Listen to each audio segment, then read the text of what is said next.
آتش پرستوں کے دوسرے سالار بہمن جازویہ کو بھی ولاجہ پہنچنا تھا اور کسریٰ اردشیر کے حکم کے مطابق اس کے لشکر کو اپنے ساتھ سالار اندرغرز کے لشکر کے ساتھ مل کر خالد رضی اللہ تعالیٰ عنہ کے لشکر پر حملہ کرنا تھا، مگر وہ ولاجہ سے کئی میل دور تھا اور اسے یقین تھا کہ وہ اور اندرغر مسلمانوں کو تو کچل ہی دیں گے، جلدی کیا ہے۔ اس کا لشکر آخری پڑاؤ سے چلنے لگا تو 4-5 سپاہی پڑاؤ میں داخل ہوئے۔ ان میں 2 زخمی تھے اور جو زخمی نہیں تھے ان کی سانسیں پھولی ہوئی تھیں، تھکن اتنی کہ وہ قدم گھسیٹ رہے تھے۔ چہروں پر خوف اور شب بیداری کے تاثرات تھے اور ان تاثرات پر دھول کی تہ چڑھی ہوئی تھی۔ کون ہو تم؟ ان سے پوچھا گیا۔ کہاں سے آ رہے ہو؟ ہم سالار اندرغر کے لشکر کے سپاہی ہیں، ان میں سے ایک نے تھکن اور خوف سے کانپتی ہوئی آواز میں کہا۔ سب مارے گئے ہیں، دوسرے نے کہا۔ وہ انسان نہیں ہیں، ایک اور کراہتے ہوئے بولا۔ تم نہیں مانو گے، تم یقین نہیں کرو گے دوستوں، یہ جھوٹ بولتے ہیں، جازویہ کے لشکر کے ایک کمانڈر نے کہا۔ یہ بھگوڑے ہیں اور سب کو ڈرا کر بے قصور بن رہے ہیں، انہیں سالار کے پاس لے چلو، ہم ان کے سر قلم کر دیں گے، یہ بزدل ہیں۔ انہیں سالار بہمن جازویہ کے سامنے لے گئے۔ تم کون سی لڑائی لڑ کر آ رہے ہو؟ جازویہ نے کہا۔ لڑائی تو ابھی شروع ہی نہیں ہوئی، میرا لشکر تو ابھی۔ محترم سالار، ایک نے کہا، جس لڑائی میں آپ کو شامل ہونا تھا وہ ختم ہو چکی ہے، سالار اندرغر لاپتہ ہے۔ ہمارا تیغزن پہلوان 1000 مرد مسلمانوں کے سالار کے ہاتھوں مارا گیا ہے۔ ہم جیت رہے تھے، مسلمانوں کے پاس گھڑ سوار دستے تھے ہی نہیں۔ ہمیں حکم ملا کہ عرب کے ان بدوؤں کو کاٹ دو، ان کی تعداد بہت تھوڑی تھی۔ ہم ان کے جسموں کی بوٹیاں بکھیرنے کے لیے نعرے لگاتے اور خوشی کی چیخیں بلند کرتے آگے بڑھے۔ جب ہم ان سے الجھ گئے تو ہمارے پیچھے سے نہ جانے کتنے 1000 گھوڑ سوار ہم پر آ پڑے، پھر ہم میں سے کسی کو اپنی ہوش نہ رہی۔ سالار عالی مقام، زخمی سپاہی نے ہامتے ہوئے کہا، سب سے پہلے ہمارا جھنڈا گرا، کوئی حکم دینے والا نہ رہا۔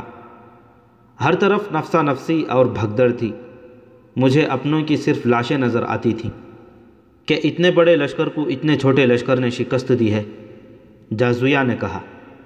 اتنے میں اسے اطلاع دی گئی کہ چند اور سپاہی آئے ہیں، انہیں بھی اس کے سامنے کھڑا کر دیا گیا۔ یہ 13-14 سپاہی تھے، ان کی حالت اتنی بری تھی کہ 3-4 گر پڑنے کے انداز سے بیٹھ گئے۔ تم مجھے ان سب سے زیادہ پرانے سپاہی نظر آتے ہو۔ جازویہ نے ایک ادھیڑ عمر سپاہی سے جس کا جسم توانا تھا کہا، کیا تم مجھے بتا سکتے ہو کہ میں نے جو سنا ہے یہ کہاں تک سچ ہے؟ تم یہ بھی جانتے ہوگے کہ بزدلی کی، میدان جنگ سے بھاگ آنے کی اور جھوٹ بولنے کی سزا کیا ہے۔ اگر آپ نے یہ سنا ہے کہ سالار اندرغر کی فوج مدینہ کی فوج کے ہاتھوں کٹ گئی ہے تو ایسے ہی سچ ہے جیسے آپ سالار ہیں اور میں سپاہی ہوں، اس پرانے سپاہی نے کہا۔ اور یہ ایسے ہی سچ ہے جیسے وہ آسمان پر سورج ہے اور ہم سب زمین پر کھڑے ہیں۔ میں نے مسلمانوں کے خلاف یہ تیسری لڑائی لڑی ہے، ان کی نفری تینوں لڑائیوں میں کم تھی، بہت کم تھی۔ زردشت کی قسم، میں جھوٹ بولوں تو یہ آگ مجھے جلا دے جس کی میں پوجا کرتا ہوں۔ ان کے پاس کوئی ایسی طاقت ہے جو نظر نہیں آتی، ان کی یہ طاقت اس وقت ہم پر حملہ کرتی ہے جب انہیں شکست ہونے لگتی ہے۔ مجھے اس لڑائی کا بتاؤ۔ سالار بہمن جازویہ نے کہا، تمہارے لشکر کی شکست کس طرح ہوئی؟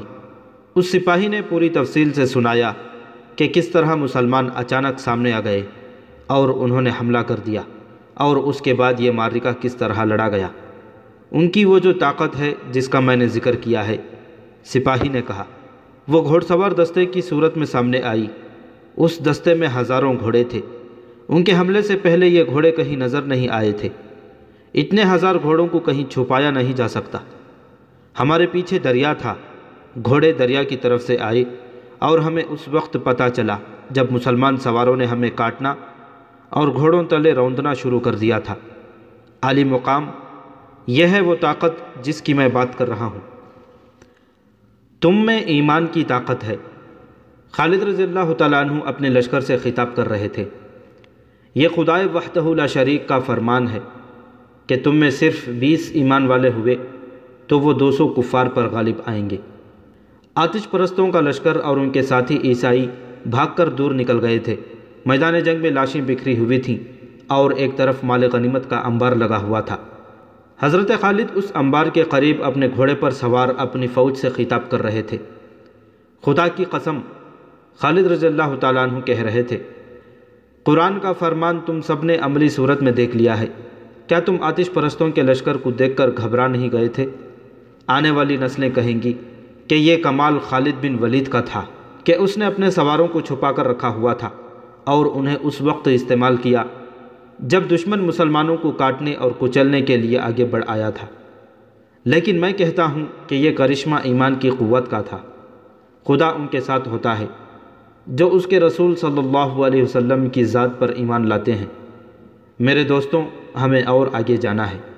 یہ آتش پرستوں کی نہیں، اللہ کی سرزمین ہے، اور ہمیں زمین کے آخری سرے تک اللہ کا پیغام پہنچانا ہے۔ میدان جنگ فتح و نصرت کے نعروں سے گونج رہا تھا۔ اس کے بعد خالد رضی اللہ تعالیٰ عنہ نے اپنی سپاہ میں مال غنیمت تقسیم کیا۔ معلوم ہوا کہ اب کے مال غنیمت پہلی دونوں جنگوں کی نسبت کہیں زیادہ ہے۔ حضرت خالد نے حسب معمول مال غنیمت کا 5واں حصہ بیت المال کے لیے مدینہ بھجوا دیا۔ اس وقت تک آتش پرستوں کے سالار بہمن جازویہ کو پوری طرح یقین آ گیا تھا کہ اینڈرسغر کا لشکر مسلمانوں کے ہاتھوں کٹ گیا ہے اور اینڈرسغر ایسا بھاگا ہے کہ لاپتہ ہو گیا ہے۔ بہمن جازویہ نے اپنے ایک سالار جابان کو بلایا۔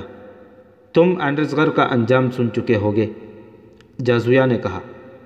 ہمارے لیے کسریٰ کا حکم یہ تھا کہ ہم ولاجہ میں اینڈرسغر کے لشکر سے جا ملیں۔ اب وہ صورت ختم ہو گئی ہے۔ کیا تم نے سوچا ہے کہ اب ہمیں کیا کرنا چاہیے؟ ہم اور جو کچھ بھی کریں، جابان نے کہا، ہمیں بھاگنا نہیں چاہیے۔ لیکن جازویہ نے کہا، ہمیں اب کوئی کارروائی اندھا دھند بھی نہیں کرنی چاہیے۔ مسلمان ہمیں تیسری بار شکست دے چکے ہیں۔ کیا تم نے محسوس نہیں کیا کہ وہ وقت گزر گیا ہے جب ہم مدینہ کے لشکر کو صحرائی لٹیرے اور بدو کہا کرتے تھے؟ اب ہمیں سوچ سمجھ کر آگے بڑھنا ہوگا۔ ہماری ان تینوں شکستوں کی وجہ معلوم یہ ہوتی ہے کہ ہمارا جو بھی سالار مدینہ والوں سے ٹکر لینے گیا وہ اس انداز سے گیا جیسے وہ چند ایک صحرائی قزاقوں کی سرقوبی کے لیے جا رہا ہو۔ جابان نے کہا، جو بھی گیا وہ دشمن کو حقیر اور کمزور جان کر گیا۔ ہماری آنکھیں پہلی شکست میں ہی کھل جانی چاہیے تھیں، لیکن ایسا نہ ہوا۔ آپ نے بھی تو کچھ سوچا ہوگا۔ سب سے پہلی سوچ تو مجھے یہ پریشان کر رہی ہے، جازویہ نے کہا، کہ کسریٰ اردشیر بیمار پڑا ہے۔ میں جانتا ہوں اسے پہلی 2 شکستوں کے صدمے نے بستر پر ڈال دیا ہے۔ ایک اور شکست کی خبر اسے لے ڈوبے گی۔ یہ بھی ہو سکتا ہے کہ اس شکست کی خبر پہنچانے والے کو وہ قتل ہی کرا دے۔ لیکن جابان نے کہا، ہم کسریٰ کی خوشنودی کے لیے نہیں لڑ رہے، ہمیں زردشت کی عظمت اور آن کی خاطر لڑنا ہے۔ میں تم سے ایک مشورہ لینا چاہتا ہوں جابان، جازویہ نے کہا۔ تم دیکھ رہے ہو کہ کسریٰ نے ہمیں جو حکم دیا تھا وہ بے مقصد ہو چکا ہے۔ میں مدائن چلا جاتا ہوں، کسریٰ سے نیا حکم لوں گا۔ میں اس کے ساتھ کچھ اور باتیں بھی کرنا چاہتا ہوں۔ اسے بھی یہ کہنے کی عادت ہو گئی ہے کہ جاؤ اور مسلمانوں کو کچل ڈالو۔ اسے ابھی تک کسی نے بتایا نہیں کہ جنگی طاقت صرف ہمارے پاس نہیں۔ میں نے مان لیا ہے کہ لڑنے کی جتنی اہمیت اور جتنا جذبہ مسلمانوں میں ہے وہ ہمارے ہاں ناپید ہے۔ جابان، طاقت کے گھمنڈ سے کسی کو شکست نہیں دی جا سکتی۔ میں بھی اسی کو بہتر سمجھوں گا، جابان نے کہا۔ آپ کوچ کو روک دیں اور مدائن چلے جائیں۔ کوچ روک دو، جازویہ نے حکم کے لہجے میں کہا۔ لشکر کو یہیں خیمہ زن کر دو۔ میری واپسی تک تم لشکر کے سالار ہوگے۔ اگر آپ کی غیر حاضری میں مسلمان یہاں تک پہنچ جائیں یا ان سے آمنا سامنا ہو گیا تو میرے لیے آپ کا کیا حکم ہے؟ جابان نے پوچھا، کیا میں ان سے لڑوں یا آپ کے آنے تک جنگ شروع نہ کروں؟ تمہاری کوشش یہ ہونی چاہیے کہ میری واپسی تک تصادم نہ ہو، جازویہ نے کہا۔ آتش پرستوں کے لشکر کا کوچ روک کر اسے وہیں خیمہ زن کر دیا گیا اور بہمن جازویہ اپنے محافظ دستے کے چند ایک گھوڑ سواروں کو ساتھ لے کر مدائن کو روانہ ہو گیا۔ بکر بن وائل کی بستیوں میں ایک طرف گریہ و زاری تھی اور دوسری طرف جوش و خروش اور جذبہ و انتقام کی للکار۔ اس عیسائی قبیلے کے وہ ہزاروں آدمی جو للکارتے اور نعرے لگاتے ہوئے آتش پرستوں کے لشکر کے ساتھ مسلمانوں کو فارس کی سرحد سے نکالنے کے لیے گئے تھے، وہ میدان جنگ سے بھاگ کر اپنی بستیوں کو چلے گئے تھے۔ یہ وہ تھے جو زندہ نکل گئے تھے، ان کے کئی ساتھی مارے گئے تھے، ان میں بعض زخمی ہو گئے تھے اور اپنے آپ کو گھسیٹتے آ رہے تھے مگر راستے میں مر گئے تھے۔ یہ عیسائی جب سر جھکائے ہوئے اپنی بستیوں میں پہنچنے لگے تو گھر گھر سے عورتیں، بچے اور بوڑھے نکل آئے۔ ان شکست خوردہ ٹولیوں میں عورتیں اپنے بیٹوں، بھائیوں اور خاوندوں کو ڈھونڈ رہی تھیں، بچے اپنے باپوں کو دیکھتے پھر رہے تھے۔ انہیں پہلا صدمہ تو یہ ہوا کہ وہ پٹ کر لوٹے ہیں، پھر صدمہ انہیں ہوا جن کے عزیز واپس نہیں آئے تھے۔ بستیوں میں عورتوں کی آہ و بکا سنائی دینے لگی، وہ اونچی آواز میں روتی تھیں۔ پھر تم کیوں زندہ آ گئے ہو؟ ایک عورت نے شکست کھا کر آنے والوں سے چلا چلا کر کہا، تم ان کے خون کا بدلہ لینے کے لیے وہیں کیوں نہیں رہے؟ یہ آواز کئی عورتوں کی آواز بن گئی۔ پھر عورتوں کی یہی للکار سنائی دینے لگی، تم نے بکر بن وائل کا نام ڈبو دیا ہے، تم نے ان مسلمانوں سے شکست کھائی ہے جو اسی قبیلے کے ہیں، جاؤ اور اپنی شکست کا انتقام لو۔ مثنہ بن حارثہ کا سر کاٹ کر لاؤ جس نے ایک قبیلے کو 2 دھڑوں میں کاٹ دیا ہے۔ مثنہ بن حارثہ اسی قبیلے کا ایک سردار تھا، اس نے کچھ عرصہ پہلے اسلام قبول کر لیا تھا اور اس کے زیر اثر اس قبیلے کے ہزاروں لوگ مسلمان ہو گئے تھے۔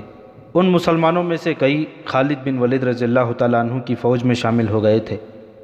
اس طرح ایک ہی قبیلے کے لوگ ایک دوسرے کے خلاف صف آرا ہو گئے تھے۔ طبری اور ابن قتیبہ نے لکھا ہے کہ شکست خوردہ عیسائی اپنی عورتوں کے طعنوں اور ان کی للکار سے متاثر ہو کر مسلمانوں کے خلاف لڑنے کے لیے تیار ہو گئے۔ بیشتر مورخوں نے لکھا ہے کہ عیسائیوں کو اس لیے بھی طیش آیا تھا کہ ان کے اپنے قبیلے کے کئی ایسے افراد نے اسلام قبول کر لیا تھا جن کی کوئی حیثیت ہی نہیں تھی، لیکن وہی افراد اسلامی فوج میں جا کر ایسی طاقت بن گئے تھے کہ فارس جیسی طاقتور شہنشاہی کو نہ صرف للکار رہے تھے بلکہ اسے تیسری شکست دے چکے تھے۔ اب ان لوگوں کو اپنے مذہب میں واپس لانا بہت مشکل ہے۔ بکر بن وائل کے ایک سردار عبد الاسود اجلی نے کہا، ان کا ایک ہی علاج ہے کہ انہیں قتل کر دیا جائے۔ عبد الاسود بنو اجلان کا سردار تھا، یہ بھی بکر بن وائل کی شاخ تھی، اس لیے وہ اجلی کہلاتا تھا، مانا ہوا جنگجو عیسائی تھا۔ کیا تم مسلمانوں کے قتل کو آسان سمجھتے ہو؟ ایک بوڑھے عیسائی نے کہا، میدان جنگ میں تم انہیں پیٹھ دکھا آئے ہو، میں ایک مشورہ دیتا ہوں۔ اس قبیلے کے ایک اور بڑے نے کہا، ہمارے ساتھ جو مسلمان رہتے ہیں انہیں ختم کر دیا جائے، پہلے انہیں کہا جائے کہ عیسائیت میں واپس آ جائیں، اگر انکار کریں تو انہیں خفیہ طریقوں سے قتل کیا جائے گا۔ نہیں، عبد الاسود نے کہا، کیا تم بھول گئے ہو کہ ہمارے قبیلے کے ان مسلمانوں نے خفیہ کارروائیوں سے فارس کی شہنشاہی میں کیسی تباہی مچائی تھی؟ انہوں نے کتنی دلیری سے فارس کی فوجی چوکیوں پر حملے کیے تھے۔ انہوں نے کسریٰ کی رعایا ہو کر کسریٰ کی فوج کے لیے کئی کمانڈر کو کسریٰ کی فوج کے کئی کمانڈروں کو قتل کر دیا تھا۔ اگر تم نے یہاں کسی ایک مسلمان کو خفیہ طریقے سے قتل کیا تو مثنہ بن حارثہ کا گروہ خفیہ طریقوں سے تمہارے بچے بچے کو قتل کر جائے گا اور تمہارے گھروں کو آگ لگا دے گا، ان میں سے کوئی بھی تمہارے ہاتھ نہیں آئے گا۔ پھر ہم انتقام کس طرح لیں گے؟ ایک نے پوچھا، تمہارے لیے تو انتقام بہت ہی ضروری ہے، کیونکہ تمہارے 2 جوان بیٹے ولجہ کی لڑائی میں مسلمانوں کے ہاتھوں مارے گئے ہیں۔ شہنشاہ فارس اور مسلمانوں کی اپنی جنگ ہے۔ عبد الاسود نے کہا، ہم اپنی جنگ لڑیں گے، لیکن فارس کی فوج کی مدد کے بغیر شاید ہم مسلمانوں کو شکست نہیں دے سکیں گے۔ اگر تم لوگ مجھے اجازت دو تو میں مدائن جا کر شہنشاہ فارس سے ملوں گا، مجھے پوری امید ہے کہ وہ ہمیں مدد دے گا۔ اگر اس نے مدد نہ دی تو ہم اپنی فوج بنا کر لڑیں گے۔ تم ٹھیک کہتے ہو، مجھے مسلمانوں سے اپنے 2 بیٹوں کے خون کا حساب چکانا ہے۔ عیسائیوں کے سرداروں نے اسی وقت فیصلہ کر لیا کہ جس قدر لوگ مسلمانوں کے خلاف لڑنے کے لیے تیار ہو سکیں وہ دریائے فرات کے کنارے الیس کے مقام پر اکٹھے ہو جائیں اور ان کا سردار اعلیٰ عبد الاسود اجلی ہوگا۔ قبیلہ بکر بن وائل اور اس کے ذیلی قبیلوں کے جذبات بھڑکے ہوئے تھے، ان کے زخم تازہ تھے، مسلمانوں کے ہاتھوں ہلاک ہونے والوں کے گھروں میں ماتم ہو رہا تھا۔ ان حالات اور اس جذباتی کیفیت میں نوجوان بھی اور وہ بوڑھے بھی جو اپنے آپ کو لڑنے کے قابل سمجھتے تھے لڑنے کے لیے نکل آئے۔ یہ لوگ اس قدر بھڑکے ہوئے تھے کہ جوان لڑکیاں بھی مردوں کے دوش بدوش لڑنے کے لیے تیار ہو گئیں۔ عراقی عیسائیوں کے عزائم، جنگی تیاریاں اور الیس کے مقام پر ان کا ایک فوج کی صورت میں اجتماع خالد رضی اللہ تعالیٰ عنہ سے پوشیدہ نہیں تھا۔ حضرت خالد کی فوج وہاں سے دور تھی، لیکن انہیں دشمن کی ہر نقل و حرکت کی اطلاع مل رہی تھی۔ ان کے جاسوس ہر طرف پھیلے ہوئے تھے۔ عیسائیوں کے علاقے میں عرب کے مسلمان بھی رہتے تھے، ان کی ہمدردیاں مدینہ کے مسلمانوں کے ساتھ تھیں۔ مسلمانوں کی فتوحات کو دیکھ کر انہیں آتش پرستوں سے آزادی اور دہشت گردی سے نجات بڑی صاف نظر آنے لگی تھی۔ وہ دل و جان سے مسلمانوں کے ساتھ تھے۔ وہ کسی کے حکم کے بغیر خالد رضی اللہ تعالیٰ عنہ کے لیے جاسوسی کر رہے تھے۔ خالد رضی اللہ تعالیٰ عنہ کے لشکر کے حوصلے بلند تھے۔ اتنی بڑی جنگی طاقت پر مسلسل 3 فتوحات نے اور بے شمار مال غنیمت نے اور اسلامی جذبے نے ان کے حوصلوں کو تر و تازہ رکھا ہوا تھا، لیکن خالد رضی اللہ تعالیٰ عنہ جانتے تھے کہ ان کے مجاہدین کی جسمانی حالت ٹھیک نہیں۔ مجاہدین کے لشکر کو آرام ملا ہی نہیں تھا، وہ کوچ اور پیش قدمی کی حالت میں رہے یا میدان جنگ میں لڑتے رہے تھے۔ انہیں مکمل آرام کرنے دو۔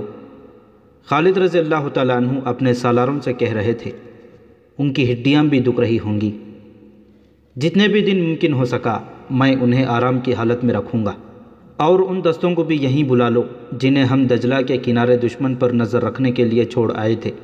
تم میں مجھے مثنہ بن حارثہ نظر نہیں آ رہا، وہ گزشتہ رات سے نظر نہیں آیا، ایک سالار نے جواب دیا۔ ایک گھوڑے کے ٹاپ سنائی دیے جو قریب آ رہے تھے۔ گھوڑا حضرت خالد کے خیمے کے قریب آ رکا۔ مثنہ بن حارثہ آیا ہے، کسی نے حضرت خالد کو بتایا۔ مثنہ گھوڑے سے کود کر اترا اور دوڑتا ہوا خالد رضی اللہ تعالیٰ عنہ کے خیمے میں داخل ہوا۔ تجھ پر اللہ کی رحمت ہو ولید کے بیٹے، مثنہ نے پرجوش آواز میں کہا اور بیٹھنے کے بجائے خیمے میں ٹہلنے لگا۔ خدا کی قسم ابن حارثہ، خالد رضی اللہ تعالیٰ عنہ نے مسکراتے ہوئے کہا، تیری چال ڈھال اور تیرا جوش بتا رہا ہے کہ تجھے کہیں سے خزانہ مل گیا ہے۔ خزانے سے زیادہ قیمتی خبر لایا ہوں ابن ولید، مثنہ بن حارثہ نے کہا۔ میرے قبیلے کے عیسائیوں کا ایک لشکر تیار ہو کر الیس کے مقام پر جمع ہونے کے لیے چلا گیا ہے۔ ان کے سرداروں نے دروازے بند کر کے ہمارے خلاف جو منصوبہ بنایا ہے وہ مجھ تک پہنچ گیا۔ کیا یہی خبر لانے کے لیے تو رات سے کسی کو نظر نہیں آیا؟ خالد رضی اللہ تعالیٰ عنہ نے پوچھا۔ ہاں، مثنہ نے جواب دیا، وہ میرا قبیلہ ہے۔ میں جانتا ہوں کہ میرے قبیلے کے لوگ انتقام لیے بغیر چین سے نہیں بیٹھیں گے۔ میں اپنا حلیہ بدل کر ان کے پیچھے چلا گیا تھا۔ جس مکان میں بیٹھ کر انہوں نے ہمارے خلاف لڑنے کا منصوبہ بنایا ہے، میں اس کے ساتھ والے مکان میں بیٹھا ہوا تھا۔ میں وہاں سے پوری خبر لے کر نکلا ہوں۔ دوسری اطلاع یہ ہے کہ ان کے سردار اس مقصد کے لیے مدائن چلے گئے ہیں کہ وہ اردو شہر سے فوجی مدد لے کر ہم پر حملہ کریں گے۔ تو اس کا مطلب یہ ہوا کہ میں اپنے لشکر کو آرام کی مہلت نہیں دے سکوں گا۔ خالد رضی اللہ تعالیٰ عنہ نے کہا، کیا تم پسند نہیں کرو گے کہ جس طرح ہم نے والاجہ میں آتش پرستوں کو تیاری کی مہلت نہیں دی تھی، اسی طرح ہم عیسائیوں اور آتش پرستوں کے اجتماع سے پہلے ان پر حملہ کر دیں؟ خدا تیری عمر دراز کرے ابن ولید، مثنہ نے کہا، طریقہ یہی بہتر ہے کہ دشمن کا سر اٹھنے سے پہلے ہی کچل دیا جائے۔ خالد رضی اللہ تعالیٰ عنہ نے اپنے دوسرے سالاروں کی طرف دیکھا جیسے وہ ان سے مشورہ مانگ رہا ہو۔ ہونا تو ایسا ہی چاہیے، سالار عاصم بن عمرو نے کہا، لیکن لشکر کی جسمانی حالت دیکھ لیں، کیا ہمارے لیے یہ فائدہ مند نہ ہوگا کہ کم از کم 2 دن لشکر کو آرام کرنے دیں؟ ہاں ابن ولید، دوسرے سالار عدی بن حاتم نے کہا، کہیں ایسا نہ ہو کہ پہلی 3 فتوحات کے نشے میں ہمیں شکست کا منہ دیکھنا پڑے۔ ابن حاتم، خالد رضی اللہ تعالیٰ عنہ نے کہا، میں تیرے اتنے اچھے مشورے کی تعریف کرتا ہوں، لیکن یہ بھی سوچ کہ ہم نے 2 دن عیسائیوں کو دے دیے تو کیا ایسا نہیں ہوگا کہ فارس کا لشکر ان سے آ ملے؟ ایسا ہو سکتا ہے، عدی بن حاتم نے کہا، لیکن بہتر یہ ہوگا کہ آتش پرستوں کے لشکر کو آنے دیں۔ یوں بھی تو ہو سکتا ہے کہ ہم بکر بن وائل کے عیسائیوں سے الجھے ہوئے ہوں اور آتش پرست عقب سے ہم پر آ پڑیں۔ جس کو ہمارے خلاف لڑنا ہے اسے اس میدان میں آنے دیں جہاں وہ لڑنا چاہتے ہیں۔ ابن ولید مثنی بن حارثہ نے کہا، کیا تو مجھے اجازت نہیں دے گا کہ عیسائیوں پر حملے کی پہل میں کروں؟ تو نے ایسا کیوں سوچا ہے؟ اس لیے کہ جتنا انہیں میں جانتا ہوں اور کوئی نہیں جانتا، مثنی بن حارثہ نے جواب دیا، اور میں اس لیے بھی سب سے آگے ہو کر ان پر حملہ کرنا چاہتا ہوں کہ ان کے منصوبے میں یہ بھی شامل ہے کہ ان کے قبیلے کے جن لوگوں نے اسلام قبول کر لیا ہے انہیں قتل کر دیا جائے۔ میں انہیں کہوں گا کہ دیکھو کون کسے قتل کر رہا ہے۔ اس وقت ہماری نفری کتنی ہے؟ خالد رضی اللہ تعالیٰ عنہ نے پوچھا۔ 18,000 سے کچھ زیادہ ہی ہوگی، ایک سالار نے جواب دیا۔ جب ہم فارس کی سرحد میں داخل ہوئے تھے تو ہماری نفری 18,000 ہی تھی، خالد رضی اللہ تعالیٰ عنہ نے کہا۔ اس علاقے کے مسلمانوں نے میری نفری کم نہیں ہونے دی۔ مورخوں نے لکھا ہے کہ ان 3 جنگوں میں بہت سے مسلمان شہید اور شدید زخمی ہوئے تھے۔ بعض نے لکھا ہے کہ نفری تقریباً آدھی رہ گئی تھی، لیکن مثنی بن حارثہ کے قبیلے نے نفری کی کمی پوری کر دی تھی۔ آتش پرستوں کا سالار بہمن جازویہ اردشیر سے نیا حکم لینے کے لیے مدائن پہنچ چکا تھا، لیکن شاہی طبیب نے اسے روک لیا۔ اگر کوئی اچھی خبر لائے ہو تو اندر چلے جاؤ، طبیب نے کہا۔ اگر خبر اچھی نہیں تو میں تمہیں اندر جانے کی اجازت نہیں دے سکتا۔ خبر اچھی نہیں، جازویہ نے کہا۔ ہماری فوج تیسری بار شکست کھا چکی ہے۔ اینڈرزغر ایسا بھاگا ہے کہ لاپتہ ہو گیا ہے۔ جازویہ، طبیب نے کہا، اردشیر کے لیے اس سے زیادہ بری خبر اور کوئی نہیں ہو سکتی۔ اینڈرزغر کو تو کسریٰ اردشیر اپنی جنگی طاقت کا سب سے بڑا مضبوط ستون سمجھتا تھا۔ جب سے یہ سالار گیا ہے، شہنشاہ دن میں کئی بار پوچھتا رہا کہ اینڈرزغر مسلمانوں کو فارس کی سرحد سے نکال کر واپس آیا ہے یا نہیں۔ تھوڑی دیر پہلے بھی اس نے پوچھا تھا۔ محترم طبیب، جازویہ نے کہا، کیا ہم ایک حقیقت کو چھپا کر غلطی نہیں کر رہے؟ کسریٰ کو کسی نہ کسی دن تو پتہ چل ہی جائے گا۔ جازویہ، طبیب نے کہا، میں تمہیں خبردار کرتا ہوں کہ تم نے یہ خبر شہنشاہ کو سنائی تو اس کا خون تمہاری گردن پر ہوگا۔ جازویہ وہیں سے لوٹ گیا، لیکن اپنے لشکر کے پاس جانے کے بجائے اس خیال سے مدائن میں رکا رہا کہ اردشیر کی صحت ذرا بہتر ہوگی تو وہ اسے خود شکست کی خبر سنائے گا اور اس کے ساتھ وعدہ کرے گا کہ وہ مسلمانوں سے 3 شکستوں کا انتقام لے گا۔ اس روز یا 1-2 روز بعد عیسائیوں کا ایک وفد اردشیر کے پاس پہنچ گیا۔ اس کا طبیب اور شاہی خاندان کا کوئی بھی فرد قبل از وقت نہ جان سکا کہ یہ وفد کس مقصد کے لیے آیا ہے۔ اردشیر کو چونکہ معلوم تھا کہ عیسائیوں نے اس کے لشکر میں شامل ہو کر مسلمانوں کے خلاف جنگ لڑی ہے، اس لیے اس نے بڑی خوشی سے ان عیسائیوں کو ملاقات کی اجازت دے دی۔ اس وفد نے اردشیر کو پہلی خبر یہ سنائی کہ سالار اینڈرزغر شکست کھا گیا ہے۔ اینڈرزغر شکست نہیں کھا سکتا، اردشیر نے ایک جھٹکے سے اٹھ کر بیٹھتے ہوئے کہا۔ کیا تم لوگ مجھے یہ جھوٹی خبر سنانے آئے ہو؟ کہاں ہے اینڈرزغر؟ اگر اس کی شکست کی خبر صحیح ہے تو یہ بھی صحیح ہے کہ جس روز وہ مدائن میں قدم رکھے گا وہ اس کی زندگی کا آخری روز ہوگا۔ ہم جھوٹی خبر سنانے نہیں آئے، وفد کے سربراہ نے کہا، اور ہم آپ کی اس تیسری شکست کو فتح میں بدلنے کا عہد لے کر آئے ہیں، لیکن آپ کی مدد کے بغیر ہم کامیاب نہیں ہو سکتے۔ اردشیر کچھ دیر چپ چاپ خلا میں گھورتا رہا۔ اس کی بیماری بڑھتی جا رہی تھی، وہ بہت کمزور ہو چکا تھا، دواؤں کا اس پر الٹا ہی اثر ہو رہا تھا۔ اب تیسری شکست کی خبر نے رہی صحیح کسر بھی پوری کر دی۔ اس کا طبیب اس کے پاس کھڑا تھا۔ کسریٰ کو اس وقت آرام کی ضرورت ہے، طبیب نے کہا۔ معزز مہمان اس وقت چلے جائیں تو کسریٰ کے لیے بہتر ہوگا۔ عیسائیوں کا وفد اٹھ کھڑا ہوا۔ ٹھہرو، اردشیر نے نحیف آواز میں کہا، تم لوگوں نے شکست کو فتح میں بدلنے کی بات کی تھی، تم کیا چاہتے ہو؟ اپنے کچھ دستے جن میں سوار زیادہ ہوں ہمیں دے دیں۔ وفد کے سردار نے کہا، ہمارا پورا قبیلہ الیس پہنچ گیا ہوگا، جو مانگو گے دوں گا۔ اردشیر نے کہا، بہمن جازویہ کے پاس چلے جاؤ اور اس کا لشکر اپنے ساتھ لے لو، جازویہ ولجہ کے قریب کہیں ہوگا۔ بہمن جازویہ مدائن میں ہے، کسی نے اردشیر کو بتایا۔ وہ شہنشاہ کے پاس آیا تھا، لیکن طبیب نے اسے آپ تک نہیں آنے دیا۔ اسے بلاؤ، اردشیر نے حکم دیا، مجھ سے کچھ نہ چھپاؤ۔ جب جازویہ اردشیر کو بتا رہا تھا کہ اسے میدان جنگ تک پہنچنے کا موقع ہی نہیں ملا، اس وقت الیس میں صورتحال کچھ اور ہو چکی تھی۔ جازویہ اپنے دوسرے سالار جابان کو لشکر دے آیا تھا اور اس نے جابان سے کہا تھا کہ وہ اس کی واپسی تک مسلمانوں سے لڑائی سے گریز کرے۔ جابان الیس کے کہیں قریب تھا۔ اسے ایک اطلاع یہ ملی کہ عیسائیوں کا ایک لشکر الیس کے گرد و نواح میں جمع ہے، اور دوسری اطلاع یہ ملی کہ مسلمانوں کا لشکر الیس کی طرف بڑھ رہا ہے۔ جابان کے لیے حکم تو کچھ اور تھا، لیکن اس اطلاع پر کہ مسلمان پیش قدمی کر رہے ہیں وہ خاموش نہیں بیٹھ سکتا تھا۔ اس نے اپنے لشکر کو کوچ کا حکم دیا اور الیس کا رخ کر لیا۔ ابھی جازویہ واپس نہیں آیا تھا، جابان تک اردشیر کا بھی کوئی حکم نہیں پہنچا تھا۔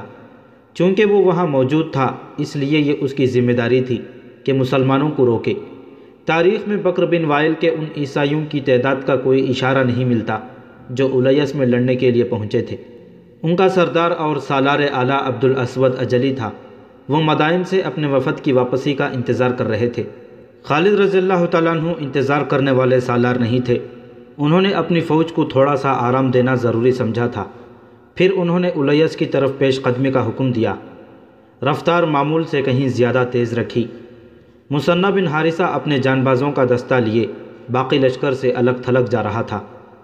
اللہ کے سپاہیوں، مثنیٰ نے راستے میں اپنے دستے سے کہا، یہ لڑائی تم اس طرح لڑو گے جس طرح ہم کسریٰ کے سرحدی چوکیاں تباہ کرنے کے لیے لڑتے رہے ہیں۔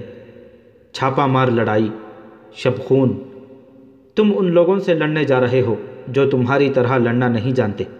انہیں تم جانتے ہو، وہ تمہارے ہی قبیلے کے لوگ ہیں۔ ہم انہیں بھگا بھگا کر لڑائیں گے، اسی لیے میں نے تمہیں لشکر سے الگ کر لیا ہے۔ لیکن یہ خیال رکھنا کہ ہم اسی لشکر کے سالار کے ماتحت ہیں، اور یہ بھی خیال رکھنا کہ یہ مذاہب کی جنگ ہے۔ دو باطل عقیدے تمہارے مقابلے میں ہیں۔ تمہیں ثابت کرنا ہے کہ خدا تمہارے ساتھ ہے۔ خدا کی قسم، یہی وہ لوگ ہیں جنہوں نے ہمارے خلاف ہمیشہ مخبری کی اور آتش پرستوں کے ہاتھوں ہمارے گھروں کو نذر آتش کرایا ہے۔ سواروں کا یہ دستہ پرجوش نعرے لگانے لگا، لیکن مثنیٰ نے روک دیا اور کہا کہ خاموشی برقرار رکھنی ہے۔ دشمن کو اس وقت پتہ چلے کہ ہم آ گئے ہیں جب ہماری تلواریں انہیں کاٹ رہی ہوں۔ عیسائیوں کا لشکر الیس کے مقام پر پڑاؤ ڈالے ہوئے مدائن سے اپنے وفد کی واپسی کا انتظار کر رہا تھا۔ ہوشیار، دشمن آ رہا ہے۔ عیسائی لشکر کے سنتریوں نے واویلا بپا کر دیا۔ خبردار، ہوشیار، تیار ہو جاؤ۔ ہڑبونگ مچ گئی۔ ان کے سرداروں نے درختوں پر چڑھ کر دیکھا، ایک لشکر آ رہا تھا۔ سرداروں نے درختوں کے اوپر سے ہی حکم دیا کہ تیر انداز اگلی صف میں آ جائیں۔ یہ لوگ چونکہ باقاعدہ فوجی نہیں تھے، اس لیے ان میں نظم و ضبط اور صبر و تحمل کی کمی تھی۔ وہ لوگ ہجوم کی صورت میں لڑنا جانتے تھے، پھر بھی انہوں نے صف بندی کر لی۔ آنے والا لشکر قریب آ رہا تھا۔ پھر یہ لشکر اور قریب آیا تو سرداروں کو کوئی شک ہونے لگا۔ تب ایک سالار نے کہا کہ یہ لشکر مسلمانوں کا نہیں ہو سکتا، کیونکہ یہ اس طرف سے آ رہا ہے جدھر بہمن جازویہ کا لشکر ہونا چاہیے تھا۔ سالار نے دو گھڑ سواروں کو یہ کہہ کر دوڑا دیا کہ جا کر دیکھو یہ کس کا لشکر ہے۔ یہ دوست ہیں، ایک سوار نے پیچھے مڑ کر بلند آواز میں کہا، یہ فارس کی فوج ہے۔ یسوع مسیح کے پجاریوں، درخت سے سالار اعلیٰ نے چلا کر کہا، تمہاری مدد کے لیے مدائن سے فوج آ گئی ہے۔ عیسائی نعرے لگانے لگے اور تھوڑی دیر بعد جابان کا لشکر عیسائیوں کے پڑاؤ میں آ گیا۔ جابان نے اس تمام لشکر کی کمان لے لی اور عیسائی سرداروں سے کہا کہ اب وہ اس کے حکم اور ہدایت کے پابند ہوں گے۔ جابان نے عیسائیوں کا حوصلہ بڑھانے کے لیے پرجوش تقریر کی، جس میں اس نے انہیں بتایا کہ اب انہیں پہلی تینوں شکستوں کا انتقام لینا ہے، اور تم اپنی جوان عورتوں کو بھی ساتھ لائے ہو۔ جابان نے کہا، اگر تم ہار گئے تو یہ عورتیں مسلمانوں کا مال غنیمت ہوں گی، انہیں وہ لونڈیاں بنا کر لے جائیں گے، انہی کی خاطر اپنی جانیں لڑا دو۔ عیسائیوں کی صفوں میں جوش و خروش بڑھتا جا رہا تھا، وہ تو پہلے ہی انتقام کی آگ میں جل رہے تھے، اب اپنے ساتھ فارس کا ایک منظم لشکر دیکھ کر وہ اور زیادہ دلیر ہو گئے۔ مدینہ کی فوج کی پیش قدمی خاصی تیزی تھی۔ مثنیٰ اپنے دستے کے ساتھ دائیں طرف کہیں آگے نکل گیا تھا۔ وہ سرسبز اور شاداب علاقہ تھا، درختوں کی بہتات تھی، ہری جھاڑیاں اور اونچی گھاس بھی تھی، تھوڑی دور جا کر آدمی نظروں سے اوجھل ہو جاتا تھا۔ یہ وہ علاقہ تھا جہاں فارس کے بڑے بڑے افسر سیر و تفریح اور شکار وغیرہ کے لیے آیا کرتے تھے۔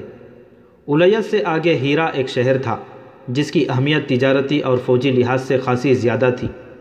آبادی کے لحاظ سے یہ عیسائیوں کا شہر تھا، جو ہر لحاظ سے خوبصورت شہر تھا۔ اور یہ بھی ذہن میں رکھو، جابان لشکر کے سالاروں سے کہہ رہا تھا کہ آگے ہیرا ہے، تم جانتے ہو کہ ہیرا ہماری بادشاہی کا ایک ہیرا ہے۔ اگر مسلمان اس شہر تک پہنچ گئے تو نہ صرف یہ کہ کسریٰ کا دل ٹوٹ جائے گا، بلکہ فارس کے پورے لشکر کے حوصلے ٹوٹ جائیں گے۔ ہیرا مدائن سے زیادہ قیمتی ہے۔ سبزے زار میں ایک گھوڑ سوار جیسے تیرتا چلا آ رہا ہو۔ خالد رضی اللہ تعالیٰ عنہ اپنے لشکر کے وسط میں تھے۔ کسی اور کو اس سوار کی طرف بھیجنے کے بجائے انہوں نے اپنے گھوڑے کو ایڑ لگائی اور اس سوار کو راستے میں جا لیا۔ وہ مثنیٰ بن حارثہ کے دستے کا ایک سوار تھا۔ ابن حارثہ کا پیغام لایا ہوں، سوار نے خالد رضی اللہ تعالیٰ عنہ سے کہا۔ الیس کے میدان میں آتش پرستوں کی فوج بھی آ گئی ہے۔ ابن حارثہ نے کہا ہے کہ سنبھل کر آگے آئیں، فوراً واپس جاؤ۔ خالد رضی اللہ تعالیٰ عنہ نے سوار سے کہا، اور مثنیٰ سے کہو کہ اڑ کر مجھ تک پہنچے۔ مثنیٰ کا قاصد یوں غائب ہو گیا جیسے اسے زمین نے نگل لیا ہو۔ اس کے گھوڑے کے ٹاپ کچھ دیر سنائی دیتے رہے، جو درختوں میں سے گزرتی ہوا کی شان میں تحلیل ہو گئے۔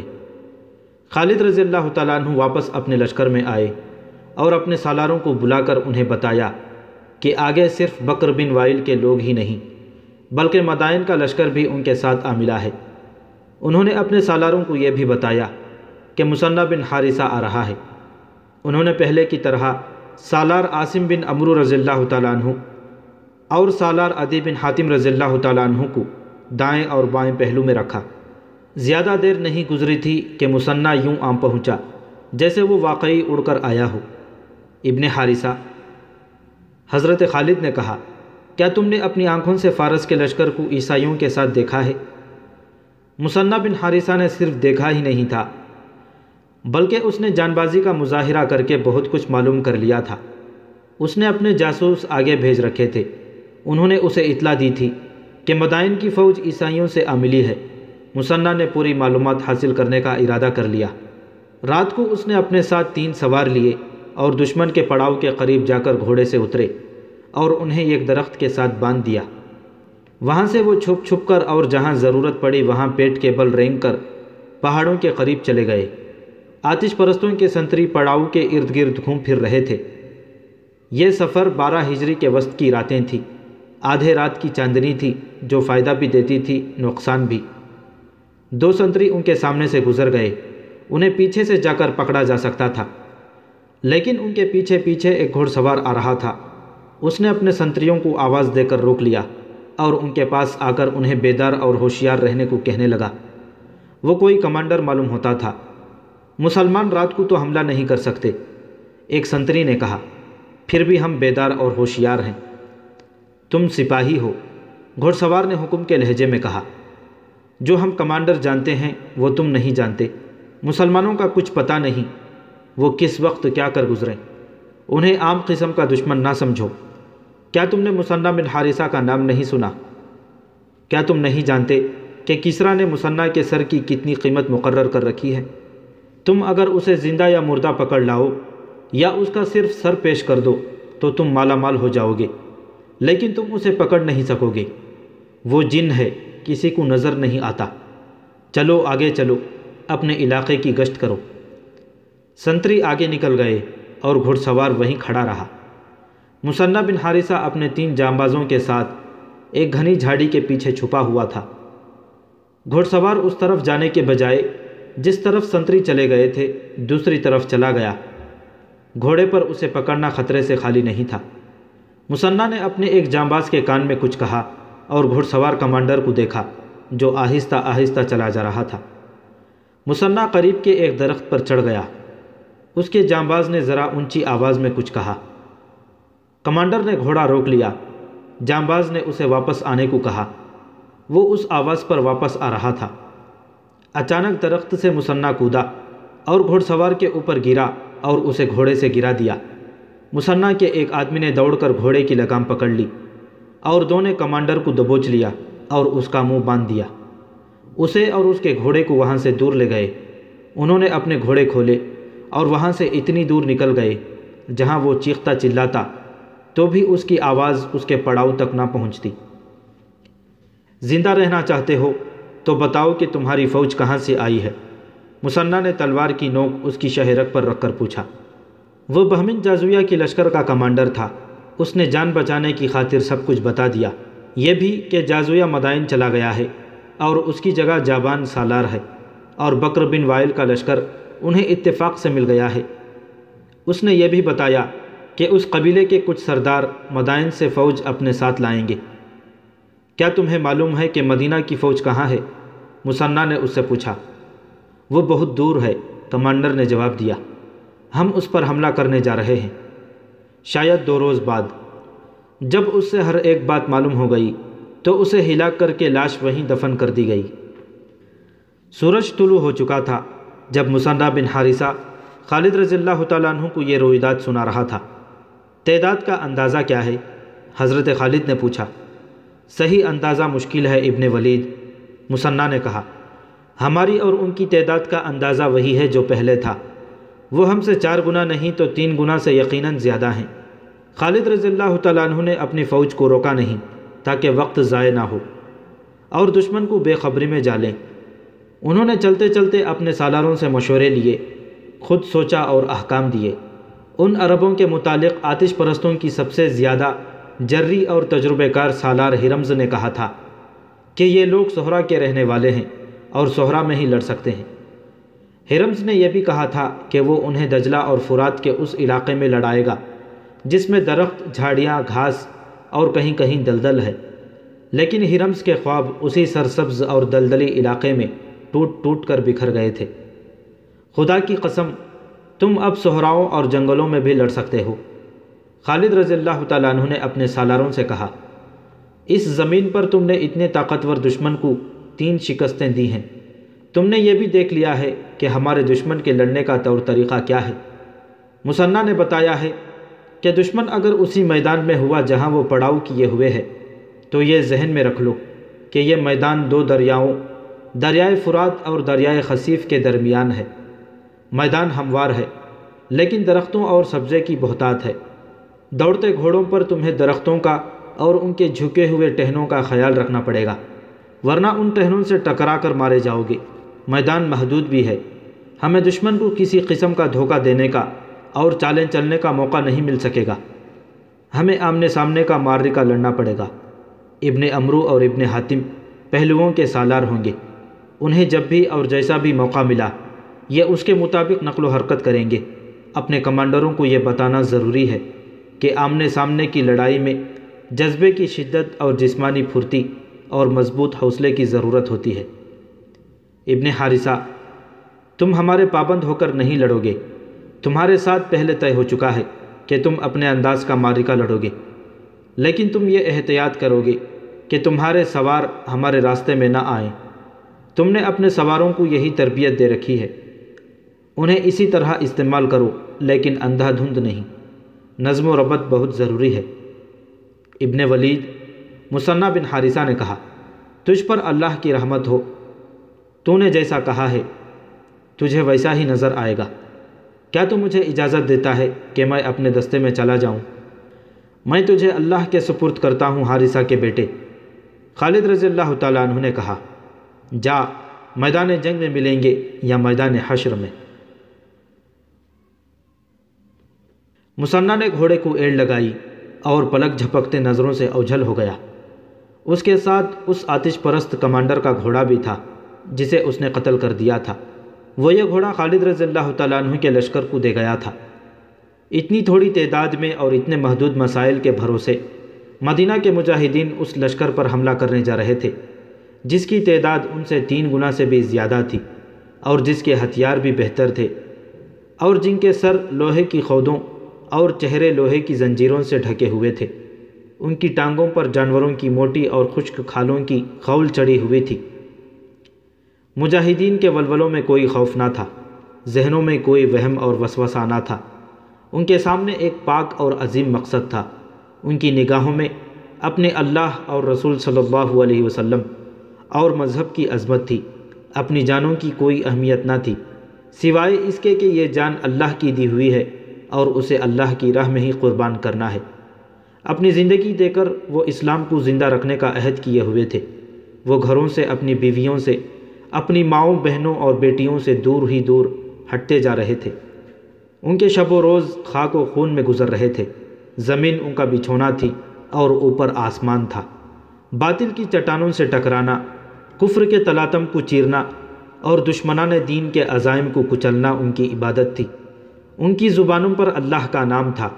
وہ تلواروں کا وار کرتے تھے تو اللہ کا نام لیتے تھے، اور تلواروں سے کٹ کر گرتے تھے تو اللہ کا نام لیتے تھے۔ زخمی ہوتے